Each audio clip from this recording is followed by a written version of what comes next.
Добър вечер, смъртно великолепни жители на Казанлък. Добре дошли на коледната викторина. Събитие е толкова забавно, че вероятно ще стане част от галактическата история на добрия вкус, пък и на лошите шеги. Тази вечер ще се потопим в дълбоките води на музикалната култура, където правилният отговор не само ще ви донесе награда, но и ще спаси личната ви гордост. Не се тревожете, напълно безопасно е. Почти. Правилата са прости, дори твърде прости, което най-вероятно означава, че пропускаме нещо важно. 5 смели души ще бъдат избрани чрез мистичен ритуал, иначе познат като жребий. Не се бойте, няма да боли, обещавам. Те ще се изправят срещу 11 въпроса, вдъхновени от песни толкова емблематични, че дори извънземните биха ги разпознали.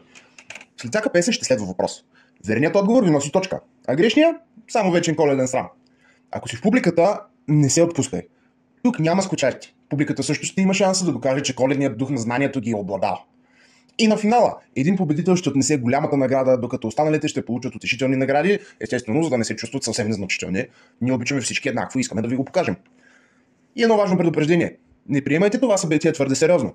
Животът е кратък, викторините още повече, но наградите те са реални и те ви чакат. Сега затегнете коланите и нека музикалното пътешествие започне. И не забравяйте, ако объркате нещо, не се притеснявайте, личният път няма да спре да се върти заради това, обещавам ви.